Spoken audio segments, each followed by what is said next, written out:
ಹಳ್ಳಿಕರ್ ಒಡೆಯ ಅಂತ ಹೆಸರಿಟ್ಕೊಳವಲ್ಲ, ಹಳ್ಳಿಕರ್ ಯಾರಪ್ಪನ ಆಸ್ತಿ ಅಲ್ಲ ಅಣ್ಣ, ಹಳ್ಳಿಕರ್ ಇಡೀ ಕರ್ನಾಟಕದ ಆಸ್ತಿ ಅಣ್ಣ. ಅದಕ್ಕೆ ಅವ್ನು ಒಡೆಯನ ಹಾಕಿ ಚಾನ್ಸೇ ಇಲ್ಲ ಅಣ್ಣ. ಅದು ಗೋ ಬ್ಯಾಕ್ ವರ್ತೂರ್ ಸಂತೋಷ್, ಹೊಸಕೋಟೆಯಿಂದ ತೊಡಗು. ಸರ್, ಈಗ ವರ್ತೂರ್ ಸಂತೋಷ್ ಅವ್ರ ಮೇಲೆ ಒಂದು ಆರೋಪ ಮಾಡ್ತಾ ಇದ್ದೀರಾ, ದುಡ್ಡು ಕಲೆಕ್ಷನ್ ಮಾಡ್ತಾ ಇದ್ದಾರೆ ರೇಸ್ ಅನ್ನೋ ಹೆಸರಿನಲ್ಲಿ ಅಂತ. ಏನ್ ಸರ್ ಆರೋಪ, ಅದು ನಿಜನಾ? ಸರ್ 100% ನಿಜ.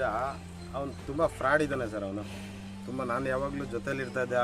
ಲಾಸ್ಟ್ ಟೈಮ್ ರೇಸ್ ಮಾಡಿದಾಗ ಎಲ್ಲ ಪ್ರತಿಯೊಂದು ಜೊತೇಲಿದ್ದು, ಸ್ಟೇಷನ್ ಪರ್ಮಿಷನ್ನಿಂದ ಹಿಡಿದು ತಹಸೀಲ್ದಾರ್, ಫೈರ್ ಇಂಜಿನ್ನು ಮತ್ತು ಪಶು ಹಾಸ್ಪಿಟ್ಲ್ದಾಗಲಿ ಪ್ರತಿಯೊಂದು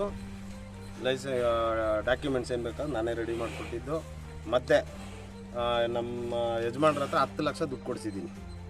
10 ಲಕ್ಷ ದುಡ್ಡು ಕೊಡಿಸಿದ್ದೀನಿ. ಮತ್ತು ವೀಡಿಯೋಗಳೆಲ್ಲ ಹೇಳ್ತಾನೆ ಕರೆಂಟ್ ವೈರ್ ನಾನು ಹಾಕ್ಸ್ತೀನಿ ಅಂತ. ನನ್ನ ಅಕೌಂಟಿಂದ ದುಡ್ಡು ಕಟ್ಟಾಗಿರೋ ನಾನು ದುಡ್ಡು ಕೊಟ್ಟಿರೋದು, ಬ್ಯಾನರ್ಗೆ ನಾನು ದುಡ್ಡು ಕೊಟ್ಟಿರೋದು. ಇವೆಲ್ಲ ಹೇಳಬೇಕು ಅಂತ ಹೇಳ್ತಾ ಇಲ್ಲ. ಈ ನಡುವೆ ಅವನು ಸ್ಟಾರ್ ಆಗಿಬಿಟ್ಟಿದ್ದೀನಿ ಅಂತ ಸ್ವಲ್ಪ ದಿಮಾಗ್ ಜಾಸ್ತಿ ಬಂದುಬಿಟ್ಟಿದ್ದಾವೆ. ಅದನ್ನು ಮಟ್ಟ ಹಾಕಬೇಕು, ಕರ್ನಾಟಕ ಜನ ಯಾರನ್ನು ನಂಬಾರ್ದು ಅನ್ನೋ ಒಂದೇ ಕಾರಣದಲ್ಲೇ ನಾನು ಆರೋಪ ಮಾಡ್ತಾಯಿದ್ದೀನಿ. ಅವನ್ನ ದಯವಿಟ್ಟು ಯಾರು ನಂಬೇಡಿ ಸರ್. ಮತ್ತು ಪೆಂಡೆಂಟ್ಗಳು ಹಾಕೊತಾರೆ, ಚಿನ್ನದ ಪೆಂಡೆಂಟು, ಹಳ್ಳಿ ಕಾರ್ ಹೊಡಿಯ ಅಂತೆಲ್ಲ, ಇದ್ರ ಬಗ್ಗೆ ಎಲ್ಲ ಏನು ಹೇಳ್ತೀರಾ ಸರ್? ಸರ್ ಹಾಕ್ಕೊಳ್ಳಿ ಬಿಡಿ ಸರ್, ಅವರ ತಾತ ಅಪ್ಪ ಮಾಡಿರೋದೈತೆ, ನಮ್ಮ ಮನೇಲೂ ಐತೆ, ನಾವು ಹಾಕ್ಕೊಂತೀರ. ಅದ್ರ ಶೋಕಿ ಬಗ್ಗೆ ನಾನು ಮಾತಾಡಲ್ಲ. ಅವ್ನ ದುಡ್ಡು ಅವ್ನು ಶೋಕಿ ಮಾಡಲಿ, ಕಂಡವ್ರ ದುಡ್ಡು ತೊಗೊಂಡು ಶೋಕಿ ಮಾಡಬಾರ್ದು ಸರ್. ಈಗ ನೀವು ಸುಮಾರು ವರ್ಷದಿಂದ ಈ ಹಳ್ಳಿ ಕಾರ್ ಒಂದು ಬ್ರೀಡ್ನ ಮಾಡ್ಕೊಂಡು ಬರ್ತಾ ಇದ್ದೀರಾ. ನಿಮಗೆ ಅವರು ಸ್ನೇಹಿತರಾಗಿ ಗೊತ್ತಿರ್ತಾರೆ. ಸುಮಾರು ಎಷ್ಟು ವರ್ಷದಿಂದ ವರ್ತೂರ್ ಸಂತೋಷ್ ಅವರು ಈ ಫೀಲ್ಡ್ನಲ್ಲಿ ಇದ್ದಾರೆ ಸರ್? ನಂಗೆ ಹಳೆ ಸ್ನೇಹಿತೇನಲ್ಲ ಅವನು. ನಾವೊಂದು ಗಣಪತಿ ಫಂಕ್ಷನ್ಗೆ ಎತ್ತುಗಳು ಕರೆಸಿದ್ರಿ.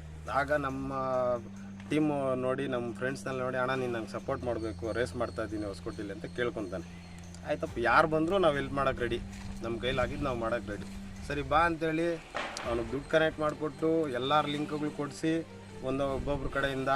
ಮತ್ತು ಹಗಲು ರಾತ್ರಿ ಅಂದರೆ ಅವನು ಇಲ್ಲದೆ ಇದ್ದರೂ ನಾವು ಅಲ್ಲಿ ನಿಂತ್ಕೊಂಡು ಕೆಲಸ ಮಾಡಿದ್ದೀವಿ. ಆದರೂ ಈಗ ಅವನು ಬಿಗ್ ಬಾಸ್ ಕೋರ್ಟ್ ಬಂದಮೇಲೆ ಏನೋ ಯುದ್ಧ ಗೆದ್ಕೊಂಬಂದಿರೋ ಥರ ಆಡ್ತಾ ಇದ್ದಾನೆ. ಏನೋ ಕಾರ್ಗಿಲ್ ಯುದ್ಧ ಗೆದ್ಕೊಂಬಂದು ಆ ಲೆವೆಲ್ ಬಿಲ್ಡಪ್ ಕೊಡ್ತಾ ಇದ್ದಾರೆ. ನಮ್ಗೆ ಅದು ಇಷ್ಟ ಆಗ್ತಾಯಿಲ್ಲ, ಅದರಿಂದನೇ ಆರೋಪ ಮಾಡ್ತಾ ಇದ್ದೀವಿ ಸರ್. ಅಂತಂದರೆ ನೀವು 10 ಲಕ್ಷ ಬರೀ ನೀವು ಕೊಟ್ಟಿದ್ದೀರಾ ಅಂತ ಹೇಳ್ತಾ ಇದ್ದೀರಾ. ಈ ರೀತಿ ಎಷ್ಟು ಕಲೆಕ್ಷನ್ ಮಾಡಿರ್ಬೋದು? ಯಾಕಂದರೆ ಕೆಲವೊಂದಷ್ಟು ವಿಡಿಯೋಗಳನ್ನೆಲ್ಲ ಹೇಳ್ತಾ ಇದ್ದಾರೆ, ನಾವು ಕಲೆಕ್ಷನ್ ಬಂದಿರೋದು 1 ರೂಪಾಯಿ, 2 ರೂಪಾಯಿ, 100 ರೂಪಾಯಿ ಬಂದಿದೆ ಅಂತೆಲ್ಲ ಹೇಳಿರೋ ವಿಡಿಯೋನೂ ಇದೆ. ಆ ಥರ ಹೇಳಿದ್ದಾರೆ. ನೀವು ನೋಡಿದ್ರೆ ಎಷ್ಟು ಕೊಟ್ಟಿದ್ದೀನಿ ಅಂತ ಹೇಳ್ತಾ ಇದ್ದೀರಾ, ಹೇಗೆ ಸರ್ ಇದು? ಸರ್ ನಾನು ಕೊಟ್ಟಿಲ್ಲ, ನಮ್ಮ ಯಜಮಾನ್ರು ಇದ್ದಾರೆ. ನಮ್ಮ ಯಜಮಾನ್ರ ಕಡೆಯಿಂದ 10 ಲಕ್ಷ ದುಡ್ಡು ಕೊಡಿಸ್ದೆ. ನನಗೆ ಅವ್ನು ಬಂದಿಲ್ಲ ಅಂತ ಹೇಳಿದ್ರೆ ನಾನು ಹೇಳ್ತೀನಿ, ನಾನು 2 ಲಕ್ಷ ದುಡ್ಡು ಕೊಟ್ಟಿದ್ದೀನಿ. ಸರ್ ಬೇಡ, ರೇಸ್ ಮಾಡಿದ್ವಿ, ಒಬ್ಬ ರೈತನ ಮೇಲೆ ಬಂಡಿ ಹತ್ತಿಸ್ಬಿಡ್ತು. ಬಂಡಿ ಹಚ್ಚಿದಾದ್ಮೇಲೆ ಹಾಸ್ಪಿಟ್ಲಲ್ಲಿ ಇದ್ದ ಅವನು. ಇದೇ ಸಿಲಿಕಾನ್ ಹಾಸ್ಪಿಟ್ಲಲ್ಲಿ ಕೇಳಿ, ಇಲ್ಲ ಬೇಕಾದ್ರೆ ಅವ್ರನ್ನೂ ಕರೆಸ್ತೀನಿ ನಾನು. ಈ ರೇಸ್ ಎಲ್ಲ ಮುಗೀತು, ಬಾರಯ್ಯ ಬಂದು ನೋಡ್ಕೊಂಡಾಗ ಅವ್ರು ಸಾಂತ್ವನ ಹೇಳಿ ಸಾಕು ಅಂತ ಹೇಳಿದ್ದೀನಿ ನಾನು. ಏನು ಹೇಳ್ಬೇಕು, ಅವನು ಒಬ್ಬರು ಪ್ರಾಣ ಅಂದರೆ ಎಲ್ರಿಗೂ ಪ್ರಾಣನೇ. ಆಯಿತು, ಏನೋ ಆಗ್ಬಿಟ್ಟಿದೆ, ಬಂಡಿ ಹಚ್ಕೊಂಡೋಗಿದೆ, ಬಂದು ಹಾಸ್ಪಿಟ್ಲಲ್ಲಿ ಸಾಂತ್ವನ ಹೇಳ್ಕೊಂಡು ಹೋಗ್ಬಾ ಅಂತ ಕರೆದೆ ನಾನು. ಯಾಕಂದ್ರೆ ರೆಸ್ಪಾನ್ಸ್ ನಾನಿದ್ದೆ ಪ್ರತಿಯೊಂದಕ್ಕೂ. ಪೊಲೀಸ್ ಸ್ಟೇಷನಿಂದ ನನಗೆ ಫೋನು, ಆ ಊರು ಗ್ರಾಮಸ್ಥರೆಲ್ಲ ನನಗೆ ಫೋನ್ ಮಾಡಿ, ಏನಪ್ಪ ನೀವು ಜನಗಳು ಸಾಯಿಸೋಕೆ ರೇಸ್ ಮಾಡಿದ್ರಿ ಅಂತ ಕೇಳಿದ್ರು. ಅವ್ರಿಗೇನು ಬೇಕು ಆನ್ಸರ್ ಕೊಟ್ಟು, ನಾನು ಫೋನ್ ಮಾಡಿ ಕರೆದ್ರೆ ಏನು ಹೇಳ್ತಾನೆ ಗೊತ್ತಾ, ಅವನು ಸತ್ರೆ ಸಾಯ್ಲಿ ಬಿಡ್ರಿ, ಅವ್ನು ಹೇಳಿದ್ದು ಥರನೇ ಹೇಳ್ಬಿಡ್ಲ ಮೀಡಿಯಾದಲ್ಲಿ.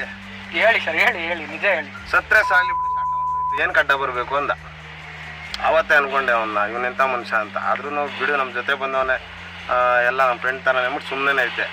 ಲಾಸ್ಟ್ 3 ದಿವಸ ಆದಮೇಲೆ ಬಂದರು, ನೋಡ್ಕೊಂಡು ಬರೀ ಮಾತಾಡ್ಸ್ಕೊಂಡು 50,000 ನನ್ನ ದುಡ್ಡಲ್ಲಿ ಕೊಟ್ಟಿದ್ದೀನಿ ಪೇಷಂಟ್ಗೆ, ನಾನು ಕೊಟ್ಟಿದ್ದೀನಿ. ಮತ್ತು ಪೊಲೀಸರು ಡೈಲಿ 25-30 ಜನ ಇರೋರು ಅಲ್ಲಿ ಪೊಲೀಸರು, ಏನೋ ರೇಸ್ಗೆ. ಸರ್ ಸುಮ್ಮನೆ ಬರ್ತಾರ ಸರ್ ಯಾರಾದರೂ? 1 ಲಕ್ಷ ದುಡ್ಡು ಕೊಟ್ಟಿದ್ದೀನಿ ನಾನು ಪೊಲೀಸ್ನವ್ರಿಗೆ. ವಾಪಸ್ ನೀನು ಕೊಡು ಅಂತ ಹೇಳಿದ್ರೆ ಇವತ್ತಿಗೂ ಕೊಟ್ಟಿಲ್ಲ. ನಾನು ಕೇಳೋಕ್ಕೆ ಹೋಗಿಲ್ಲ, ಬೇಡ ಹೋದರೆ ಹೋಗಲಿ ಬಿಡಿ ಅಂತ ಸುಮ್ಮನೆ ಆಗಿಬಿಟ್ಟೆ. ಆದರೂ ಅವ್ನು ಮೊನ್ನೆ ಯಾರೋ ನಮ್ಮ ಸ್ನೇಹಿತರು ಹೋಗಿದ್ದಾರೆ, ಶಾರ್ಟ್ ಮೂವಿ ಏನೋ ಪ್ರಮೋಟ್ಗೆ ಏನೋ ಹೋಗಿದ್ದಾರೆ. ಹೋಗಿ ಅಣ್ಣ ನಾವು ಬೀರೇಶ್ ಅಣ್ಣವ್ರ ತಮ್ಮ ಅಂತ ಹೇಳಿದ್ರೆ ಏನು ಹೇಳಬೇಕು? ಅವನು ಇಷ್ಟೆಲ್ಲ ಸಪೋರ್ಟ್ ಮಾಡಿದ್ದೀವಿ, ಅವ್ನು ಏನು ಹೇಳಬೇಕು? 7 ಅವರ್ ಕಾಯಿಸಿದ್ದಾನೆ. ರೆಕಮೆಂಡ್ ಮೇಲೆ ಬಂದರೆ ನಾನು ಹಿಂಗೆ ಕಾಯಿಸೋದು ಅಂತ ಹೇಳಿ ಕಳಿಸಿದ್ದಾನೆ.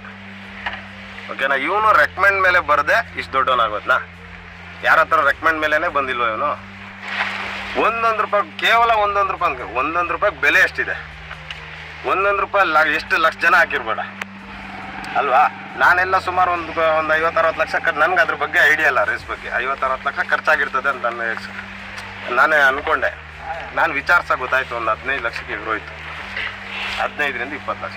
ನಾನೇ 15 ಲಕ್ಷ ಕೊಡಿಸಿದ್ದೀನಲ್ಲ. 1 ಗಂಟೆ ರಾತ್ರಿಯಲ್ಲಿ ಫೋನ್ ಮಾಡ್ತಾನೆ, ಅಣ್ಣ ಭಟ್ರಿಗೆ ಓಡೋಕೆ ಬಿಡ್ತಾರಣ್ಣ ದುಡ್ಡಿಲ್ಲ ಅಂತ. 5 ಲಕ್ಷ ತೊಗೊಂಡೋಗಿ 1 ಗಂಟೆ ನೈಟಲ್ಲಿ ಕೊಡ್ತೀನಿ ನಾನು ಅವನಿಗೆ. ಮಾಡಪ್ಪ ಆಯಿತು ಬಿಟ್ಟೋಗ್ಬೇಡ ಅಂತ. ಸರ್ ಕೊಳ್ತೂರು ಗ್ರಾಮಸ್ಥರು ಗ್ಯಾರಂಟಿ ಓಡಿಸಿರೋರನ್ನ ಓಡೋಗ್ಬಿಟ್ಟಿದ್ದ 3 ಗಂಟೆ. ನೋಡ್ತೀರಾ ಮೆಸೇಜ್ಗಳು ನೋಡ್ತೀರಾ ಅವ್ನು ಮಾಡಿರೋದು ಸರ್? ನೋಡಿ ಎಷ್ಟು ಬಂದಿದೆ. ಹಣ ಕಾಲ್ಮಿ ಅರ್ಜೆಂಟ್ ಎಮರ್ಜೆನ್ಸಿ, ಹಣ ಎಮರ್ಜೆನ್ಸಿ, ಹಣ ಕಾಲ್ಮಿ ಎಮರ್ಜೆನ್ಸಿ, ಹಣ ಎಮರ್ಜೆನ್ಸಿ ಕಾಲ್ಮಿ, ಬರೀ ಎಮರ್ಜೆನ್ಸಿ ಎಮರ್ಜೆನ್ಸಿ. ಈಗ 100 ಫೋನ್ ಮಾಡ್ತೀವಿ ನಾವು. ಸ್ಟಾರ್ ಆಗ್ಬಿಟ್ಟಿದ್ದಾನೆ, ನಮ್ಮ ಫೋನ್ ತೆಗಿಯಲ್ಲ. ಅವ್ನು ಯಾವ ಸ್ಟಾರು ಇಲ್ಲ. ಅವ್ನು ಓಪನ್ ಚಾಲೆಂಜ್ ಮಾಡ್ತೀನಿ ಸರ್ ಅವ್ನಿಗೆ. ಈಗ ನೋಡಿ ಓಪನ್ ಚಾಲೆಂಜ್ ಮಾಡ್ತೀನಿ. ಅವ್ನು 6 ತಿಂಗಳು ಒಂದು ಹೊಲ ಉತ್ಬಿಟ್ಟು ಇಲ್ಲ ಚನ್ಕೆ ಎತ್ಕೊಂಡು ಅಗದ್ಬಿಡ್ಲಿ, ಅರ್ಧ ಮೀಸೆ ಎತ್ಬಿಡ್ತೀನಿ. ಇಲ್ಲ 6 ತಿಂಗಳು ಸಗಣಿ ಎತ್ಕೊಂಡಿದ್ಬಿಡ್ಲಿ ಸಾಕು.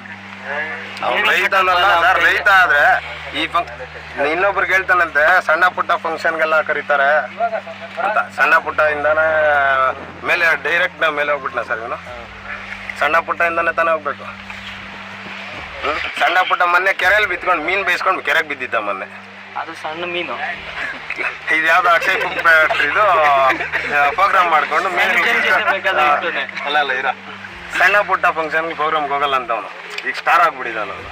ಆ ಸ್ಟಾರ್ ಗಿರಿನ ದಯವಿಟ್ಟು ಕರ್ನಾಟಕ ಜನ ಹೇಳ್ತಾ ಇದ್ದೀನಿ, ಅವನ್ನ ನಂಬೇಡಿ. ದೊಡ್ಡ ಫ್ರಾಡ್, 100% ಫ್ರಾಡ್. ಅವನು ಲೆಕ್ಕ ಕೊಡ್ಲೇಬೇಕಾರೆ ನಾನು ದುಡ್ಡು ಕೊಟ್ಟಿರೋದಕ್ಕೆ ನಾನು ಹೇಳ್ತೀನಿ, ಪ್ರೂಫ್ ಕೊಡ್ತೀನಿ. ಸರ್ ಎಷ್ಟು ಲಕ್ಷ ಜನ ಸೇರಿದ್ರು? ಈಗ ರೇಸ್ ನಡೀತಲ್ಲ ಹೊಸಕೋಟೆನಲ್ಲ ನಡೆದಿರೋದು, ಎಷ್ಟು ಜನ ಸೇರಿರ್ಬೋದು ಸರ್? ಒಂದು 5-6 ಲಕ್ಷ ಜನ ಸೇರಿದ್ರು. ತುಂಬ ಜನ ಸೇರಿದ್ರು. ಅದ್ರ ಬಗ್ಗೆ ಏನಿಲ್ಲ, ಯಶಸ್ವಿಯಾಗಿ ನಡೀತು ರೇಸು. ನಾನು ಎಕ್ಸ್ಪೆಕ್ಟ್ ಮಾಡಿಲ್ಲ ಇಷ್ಟು ಜನ ಸೇರ್ತಾರೆ, ಇಷ್ಟು ದೊಡ್ಡ ಮಟ್ಟಕ್ಕೆ ನಡೀತಾರೆ. ನಾನು ಎಕ್ಸ್ಪೆಕ್ಟ್ ಮಾಡಲಿಲ್ಲ. ಬಟ್ ತುಂಬ ಜನ ಬಂದಿದ್ರು ಸರ್. ಒಂದು 4 ದಿನ ರೇಸ್ ನಡೀತು. 4-5 ಲಕ್ಷ ಜನ ಮೇಲೆ ಬಂದವರು ಸರ್. 1 ರೂಪಾಯಿ ತೊಗೊಳ್ಳಿ.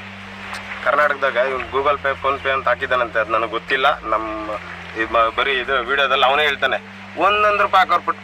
1 ರೂಪಾಯಿ ಬೆಲೆ ಗೊತ್ತಾನೆ ನಿಮಗೆ? 1 ರೂಪಾಯಿ ಸಂಪಾದನೆ ಮಾಡ್ಬೇಕಾದ್ರೆ ಗೊತ್ತಿರಬೇಕಲ್ಲ ಬೆಲೆ. ಯಾರೋ ನೀನು ಮಾಡ್ತಾ ಇರೋದು ನಂಬಿ 1 ರೂಪಾಯಿ ಆದರೂ ಹಾಕಿದಾರಲ್ಲ, ಅದಕ್ಕೆ ಬೆಲೆ ಕೊಡಬೇಕು ಅವನು. ಅದು ನಮಗೆ ಈ ಸೋಷಿಯಲ್ ಮೀಡಿಯಾ ಇದೆಲ್ಲ ನಮ್ಗೆ ಅಭ್ಯಾಸ ಇಲ್ಲ, ನಮ್ಗೆ ರೂಢಿನೂ ಇಲ್ಲ. ಯಾರೋ ನೀವೇ ಬಂದರೂ ಹೆಲ್ಪ್ ಕೇಳಿದ್ರೆ ನಮ್ಮ ಕೈಲಾದರೆ ಮಾಡೇ ಮಾಡ್ತೀವಿ. ಅದು ನಮ್ಮ ಜಯಮಾನ. ಒಂದು ಟೀ ಕೊಡ್ಸಲ್ಲ ಸರ್ ಯಾರಿಗೂ ಅವನು. ನಾನು ಜೊತೇಲಿ ಇದ್ದು ನೋಡಿದ್ದೀನಿ, ಒಂದು ಟೀ ಕೊಡ್ಸಲ್ಲ. ಬರೀ ಮನಿ ಮೈಂಡ್, ಓನ್ಲಿ ದುಡ್ಡು ಮಾಡೋಕ್ಕೆ ರೇಸ್ ಮಾಡ್ತಾವನೆ ಅಂತ ನನಗೆ 100% ಗೊತ್ತಿದೆ. ಅದೇ ನೀವು ಇಲ್ಲಿ ಸಾಕಿದ್ದೀರಾ 2 ಹಸುಗಳು? ಸರ್ ನಮ್ಮ ಬ್ರದರ್ ಅವ್ರದ್ದು. ನಾವು ಇಲ್ಲ ಸರ್, ಹೋಟ್ಲ್ ಬಿಸ್ನೆಸ್ ಇದೆ ನಮ್ಮದು. ನಾವು ರೈತರಲ್ಲ, ರೈತರ ಮಕ್ಕಳು. ನಾವು ರೈತರಲ್ಲ, ನಮ್ಮ ಬ್ರದರ್. ಸರ್ ಅವನಂತೂ ರೈತನಲ್ಲ ಸರ್, ಡೊಂಗಿ ರೈತ. ನಾನು ಓಪನ್ ಸ್ಟೇಟ್ಮೆಂಟ್ ಕೊಡ್ತೀನಿ, ಡೊಂಗಿ ರೈತ. 1 ವರ್ಷ ಹಸು ಸಗಣಿ ಎತ್ಕೊಂಡು ಮನೆಗಿರ್ಲಿ ನೋಡೋಣ. 1 ವರ್ಷ ವಿಡಿಯೋ ಮಾಡಲಿ ಅವನು. ಹಸು ಸಗಣಿ ಎತ್ಕೊಂಡೇ ಮಾಡೋಕೆ, ಬೇರೆ ಪ್ರೋಗ್ರಾಮು ಅದು ಇದು ಏನು ಮಾಡಬಾರ್ದು ಅವನು. ಸಗಣಿ ಎತ್ತೋದನ್ನ ವಿಡಿಯೋ ಮಾಡ್ಬಿಡ್ತಾನೆ. ಮಾಡಲಿ, ಸಗಣಿ ಎತ್ತೋದು ಗಂಜಾಸ ಮಾಡಲಿ, 1 ವರ್ಷ ಮಾಡಲಿ. ಅವ್ನು ರೈತ ಅಂತ ನಾವು ಒಪ್ಕೊಂತೀವಿ.